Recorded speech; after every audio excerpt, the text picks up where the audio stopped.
Give you an example. If you happen to be born in Hanover, in North Germany, in the course of your lifetime, you will have seen eight currencies. Eight currencies. A German from living there will say, "Don't talk to me about how currencies collapse. I've seen it." In your lifetime, you've only known one. What are the chances that you have a run on the US dollar or a collapse in confidence? I don't know. But if you took a view, let's say you took a view that you thought it's 1 in 5 in the next 20 years, then that's your allocation to gold. 1 in 5 is 20%. That's your allocation to gold.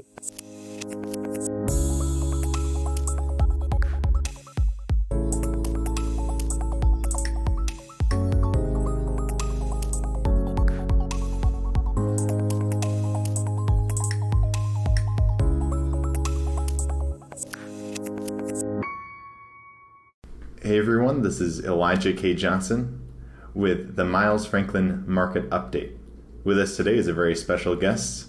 We have Ross Norman, the founder of Metals Daily. He has over 30 years experience in the gold industry, the gold sector. He's one of the best forecasters in the metals market, and also his website is known for being one of the largest and fastest for getting you information on the gold sector. Ross, thank you so much for joining us today. Great pleasure. Thank you. Awesome. Well, I'd like to just kind of get a macro view of the gold market right now. We've seen over the past 5 months, really ever since COVID, this huge run up in gold, and also we've seen it in silver, but I want to touch on gold to begin with. You made an interesting point in an interview recently that you think this run up really doesn't have anything to do with COVID. It doesn't have to do with the weakening dollar. It doesn't have to do with geopolitical tensions, which is kind of what a lot of people are pointing to right now to say, why is gold running up? You say it's for another reason. Can you expand on that? Yeah, well, it's not to do with COVID. It's the second order effects of COVID. In other words, it's brought about events in financial markets, which gold is coping with. What I pointed to was really the 10-year US Treasury. Nominally, you'll get about 60 basis points for holding these IOUs. Back in the 1980s, you'd got 16%. It's been on a downward trajectory now for the best part of 20, 40 years now. And in real terms, with inflation where it's at, you're getting a negative real yield on those. And when you get negative real yields, then you get money coming out of the bond markets and looking at other assets like gold, and gold suddenly looks attractive in that environment. You said gold's looked interesting for 5 months. Well, really, you need to look back a couple of years, really, to look at gold. Last year, we scored a 19% gain on the year. And this year to date, we've got 28%. You mentioned silver just now as well, and it's a good bellwether or indicator of what's going on in gold. I said gold's just scored 28% year to date. Silver's done 50%.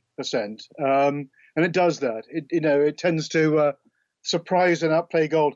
Interesting enough, just today alone, gold is off just 0.5%, silver's off 1%. So you could almost regard silver as a levered or geared gold. It's performing rather like that. But going back to the key point, what is driving gold? Well, there are certain macro events out there that have made us fashionable. Typically, gold has got an 8-year bull run. And we're at the beginning of that, even well before any of us heard of COVID and the pandemic. Gold was already in the beginning of a bull run. And it's just all that's happened is amplified that. The massive amount of fiscal stimulus that we've seen, the likelihood of inflation down the line, the likelihood of bankruptcies going through the roof in the next short few years, and the ongoing pressure on yields in the bond markets, I think make that so. I think the real cherry on the cake, though, will be inflation. And we're not seeing it just yet. There was a study on this conducted by Credit Suisse, I remember, about 10 years ago, and it's been confirmed by other traders. When you get inflation rates above 3.5% to 4%, gold accelerates massively. We typically see 10 to 20% gains in gold, what we saw last year, in a normal bull run. But when you start to get serious inflation, and Elijah, I think I'm a bit older than you, so I can remember double-digit inflation. And that's quite a frightening prospect when you literally see the value of the money that you're holding in your savings account shrinking, literally, visually, 20%, 30% a year. That's painful. And then you really panic and think, what the hell can I rely on? And the short answer is hard assets, typically gold, but it could be property as well. So if we do see inflation, and there's some indication that we might see that, bearing in mind how M2, the money supply, has grown, then there's a good indication that we could get that scenario that we saw in the 1970s again in the near future. We hope not. Gold's all about being optimistic, hoping for the best, but preparing for the worst. And that's why investors are getting behind it right now. Now, you talk about inflation in the future. Do you see that happening mainly in the United States with the dollar, or also where you are in the UK currently? I think it's it'll be a global phenomena when it comes through. All governments are acting in unison. What's interesting is I don't suppose central banks could have forecast the environment we live in now, but they're well prepared for it. When we look at the key buyers behind gold in the last 5 years, central banks are right up there. They are the good, steady, glacial buyers of gold.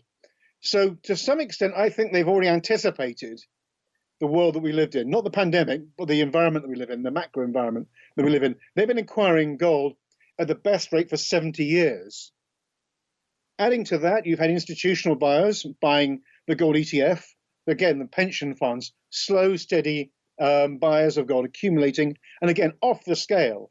At the 6-month mark of this year, it beat any previous full year to date. So again, it's the quality end of the buying of the market that's been buying. Who hasn't been buying then by extension? Well, the specs have been in and out, and their positions currently are pretty average. And retail buying has been pretty light. If you, as a good example, go into Google Trends and put in the word buy gold, you'll see where it roughly will have been, roughly at a 12-year low. Look at what certain major mints have been publishing about their gold sales until recently, 12-year lows. That's changed in the last few months with the pandemic, when we've seen a massive spike, and the retail investors now getting behind gold. And you know the expression, the Robin Hooders as well, they're now getting in behind gold as well. So there's been a bit of froth added to the top of this market, and we've now seen a correction. We were massively overbought when we got through to, 2075? Yeah, we were up at 96 on the RSI. And we're now going through a period of correction, profit taking, if you like. And the gold's behaving in this, if I can call it responsible manner, according to how the chart should behave, is very encouraging. It ensures a longer term bull run. If gold goes up like a rocket, then the chances are it can't sustain it. It's going to come off equally fast. And at the end of the day, most investors will get burnt and they'll feel unhappy about investing in gold in the long run. So it's behaving in a copybook, textbook style.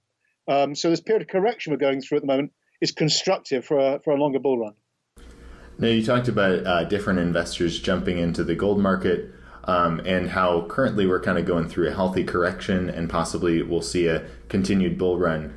I was interested in getting your perspective on some of the big money. Do you think the big money is jumping into gold right now? We recently heard that in the second quarter of this year, Warren Buffett bought Barrick Gold for his Berkshire Hathaway, invested in Barrick Gold, one of the top mining stocks. So what is your perspective on that? Do you see that we're seeing some of the big money getting into gold right now?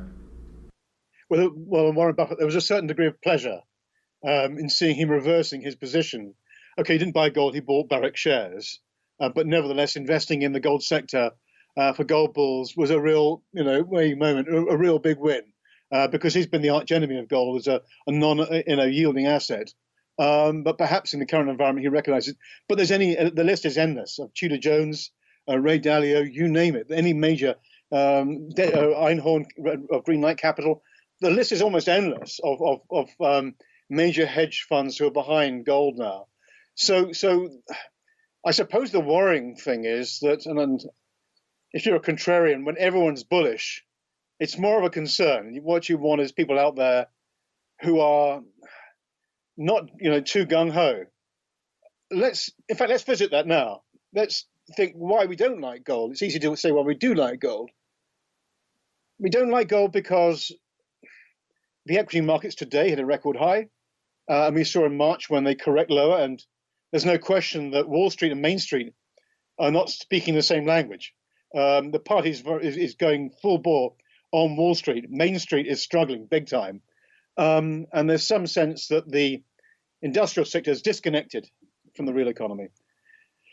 As such, if we should see a big sell-off in equities, then you would expect gold to correct sharply lower, like it did in March. And we saw a pretty sizable correction in gold. So one reason we don't like gold is because simply the exposure to the margin calls that might come about as a result of a correction in the equity sector. A second reason we don't like gold, India and China. I mean, the world's biggest consumer and the second biggest consumer, and they ain't buying.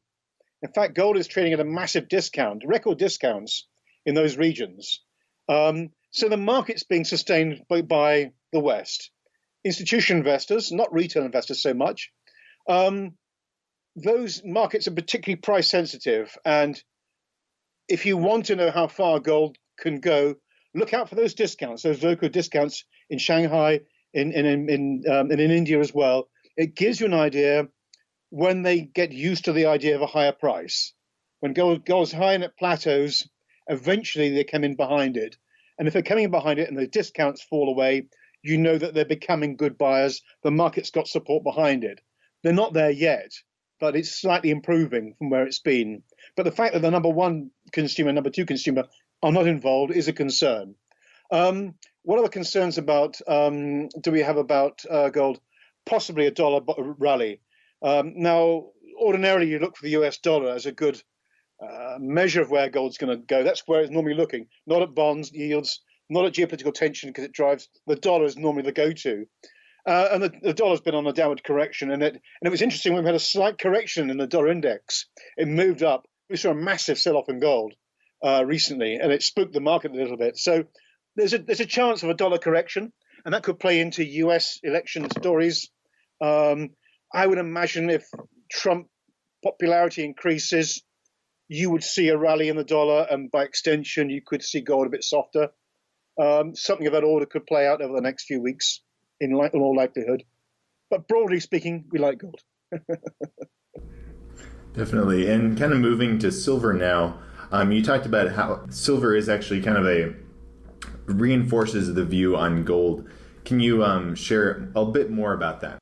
Yeah, the extraordinary thing about silver is how for 2 years, it just hasn't moved. And the number of investors were throwing themselves behind silver saying, if gold's going to move, silver's going to really fly.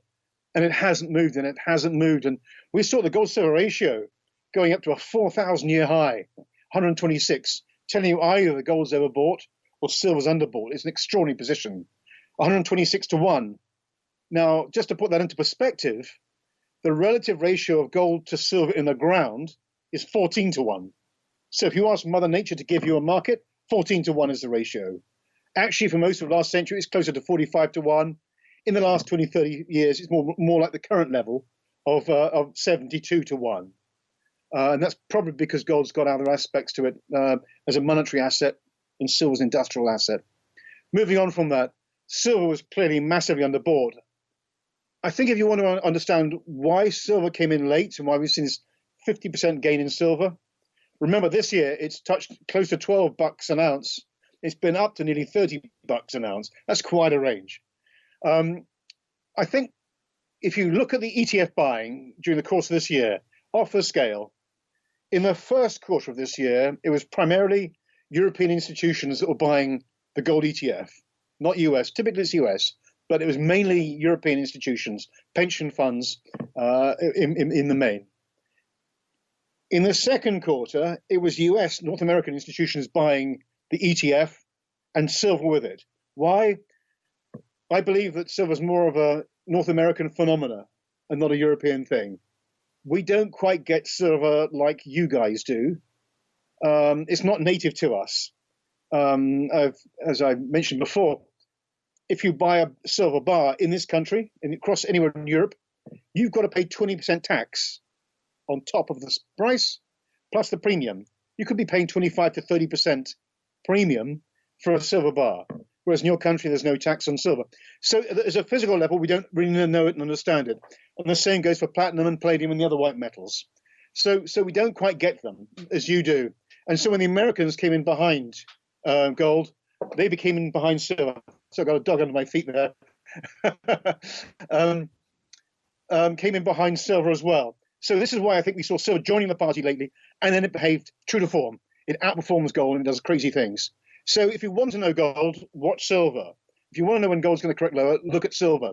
There are moments in time, and this is one of them, where silver does the running. It tells you what's going on in the markets.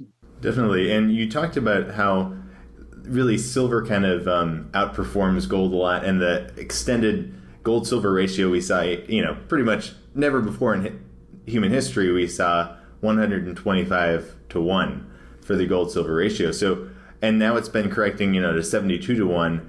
Do you see that continuing, the ratio continuing to fall as we continue in this bull market? Probably on the basis that silver is likely to outperform gold in the near term. So that ratio could come a little lower. Especially, it's more in balance, certainly much more in balance compared to where we were 6 months ago. But you would still nevertheless expect silver to move a bit faster than gold. But a lot of that win has now been made. So still a bit more outperformance by silver compared to gold, but not as big as it was before, certainly. Now, before we let you go, I wanted to ask you a bit more about kind of another alternative money on the market right now, Bitcoin. You've talked about before how Bitcoin really isn't in competition to gold, which some people are like, either Bitcoin or gold, but you see it as complementary. Why do you see it that way? Well, they're both looking for the same thing. What I admire about Bitcoin, first of all, is the tech, and I think it's really compelling. And I think that what it's really challenging is fiat currency. It's a smarter money than fiat currency. It's a way of democratizing money in the sense that government, the word fiat currency means let it be so. In other words, it's by decree, by the government that decree the value of it. And they decree it by producing it, and they can overproduce it and therefore devalue it. The point about Bitcoin is it's not by government decree. There's a democratic element to it. And the tech that underpins it is quite compelling. Both of them have a desire to be a new form of money, and they're both imperfect. Gold is not a medium of exchange. It's very hard to buy a coffee with a gold bar or even a part gold bar, yet it's a store of value. And equally, Bitcoin is a very smart money, but it doesn't have the store of value argument because it's only been around for 4 years. So in time, it will get that. So I think they both resonate with each other in terms of what they're seeking to achieve. The best you can get from these two assets is a merging of them, where you have a digital asset which is backed by gold. Then you don't have unfettered production of these coins as you do money. And therefore you have a discipline applied to the issuer of those tokens or coins because they've got to buy gold to issue those tokens, like it used to be when you had a gold standard. So I think really the coming together of those two assets is deeply compelling. There has been a reasonably strong growth during this unsettled period of time in gold-backed currencies, only about 20%. It's still not native to us to buy gold-backed stable coins. They're out there. There's a good number, DGLD, Paxos, to name a two, that have got these coins, gold-backed tokens. It may take something of a slightly more epic proportion issue in the macro environment to get us to move to that. But I think people respect the world of the Bitcoin and how it works. It embarrasses us as gold guys from how it outperforms. It massively outperforms us. Where I think we're in conflict with each other, gold and Bitcoin. Gold is a very small market. We're about 0.5% of global assets under management. We really are a minority sport. And to get heard by the media, I get phone calls here from the major news wires, and it doesn't. What we require as a gold market is the oxygen of publicity to be talked about compared to the US dollar, compared to the S&P. You're talking about David and Goliath here. We're a tiny little market. So the mere act of talking about our market encourages people to invest in us, I should say. Where we are in competition with Bitcoin is they're in competition for those headlines because they outperform us. So there's an element of competition for the eyeballs of the journalists to write about us from time to time. But we are a very small market. Put a different way, it's a very small lifeboat for those looking to seek security or safety in very difficult conditions. Now, you mentioned briefly about the gold-backed cryptocurrencies and how people could turn towards those a bit more if we see like greater crises in the currencies and all that. Now, you've talked about this before, like a collapse of the dollar or a collapse of different currencies. And some people might say, like, is that really going to happen and stuff like that? But there's actually a possibility of that. And I guess, can you talk a bit about that and how do people kind of prepare for that kind of crisis? The truth is, I mean, when these events happen, give you an example. If you happen to be born in Hanover, in North Germany, in the course of your lifetime, you will have seen eight currencies. A German living there will say, "Don't talk to me about how currencies collapse. I've seen it." In your lifetime, you've only known one. But it happens. Bad things happen. In this country in particular, in the UK, we don't have a natural affinity for gold because we've got the world's oldest currency, the British pound. It's about 1,200 years old. The average currency lifetime is a mere 30 years. There's been 3,200 currencies that have come and gone. So it does occur. What are the chances that you have a run on the US dollar or a collapse in confidence? I don't know. But if you took a view, let's say you took a view that you thought it's 1 in 5 in the next 20 years, then that's your allocation to gold. 1 in 5 is 20%. That's your allocation to gold. In a good way of assessing how much to put into gold. 1 in 10, 10%. And that's how you adjust your allocation to gold, depending upon how things play out. Certainly things are not constructive. With the amount of QE that's going on, I would venture that it's becoming a mathematical impossibility to pay down this debt. And in that scenario, you've got three options. One is work it off. You're a young guy. You and all your peers and colleagues should become economically useful and make America great in the sense of economically powerful. Can you do it? Can you dig yourselves out of that hole? Probably not. The debt's too big. Number two, default on the debt. Well, everyone who you've been selling these IOUs to, you call them treasuries, we call them gilts. Well, they're not going to be very happy. You take them for a ride. Think war. The third option, and there's only three, is inflation, hyperinflation. The only way you can get out of this massive debt problem that you've got is to devalue the currency by printing, as you are at the moment, massive amounts of currency, and therefore crushing the value of that money. And Ronald Reagan called this the thief in the night, inflation. And that's probably the only way you can do it. What you're effectively doing is stealing from savers. And they won't be very happy. They'll typically be the older generation. But that's probably your only way out of this mess, I'm afraid. And if you believe that, then you just got to own hard assets. Don't hold cash. Go for it. Enjoy this wonderful ride that the stock market's enjoying at the moment. It's not going to last forever. And it doesn't make sense, but put something away, whether it's a classic car, a house, or a piece of gold. Just put something away. It'll look after you. Yeah, and the interesting thing is, like, you don't necessarily have to believe that this is 100% going to happen. Like you said, just like 20%, 10%, put that amount of your assets in the hard asset. And that seems like kind of a, I guess, a reasonable thing to think. This might not be 100% certain that to happen in the next 20 years, but there's a possibility. Well, a lot of people in our sector come under criticism for being Armageddon merchants, telling you how the world's going to end. I don't believe that, and I think human beings are very resourceful. We find a way around things, and I remain optimistic that we'll find a route through it, but not without some pain. You cannot dole out checks for free. Can I give you a small anecdote of something? We call it an epiphany, a moment in time which it rings a bell in your head.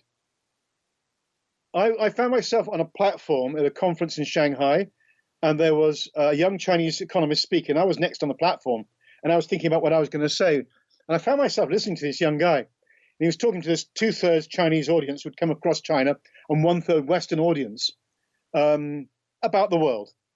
And he said, in the West, if you haven't got a job, the government pay you. And the Chinese smiled, and the Westerners kind of crossed their arms. And hospitals are free. schools are free. And he went through this list of all these items that you get as a Westerner for free. And remember, by the way, that you live 20% to 15 to 20% beyond your means every year. And you finance it by borrowing their savings. Come back to that. Anyway, he went through this long list of things that you as a Westerner get for free. And the Chinese, conscious that they had foreign guests here, started to laugh louder and louder. I mean, how ridiculous it was, because they work bloody hard for what little they get. And the Westerners were going like this. And then he looked at the Chinese side of the room and he says, and guess what? You pay for it. How? They export their surplus savings by buying your US Treasuries and our gilts. They effectively bankroll you to have your 2 holidays a year and your free stuff, which you probably don't deserve. You live beyond your means. That was the message. But it's true. So, I mean, the key point is that there's a reckoning that has to come about as a result of this. We cannot live beyond our means forever.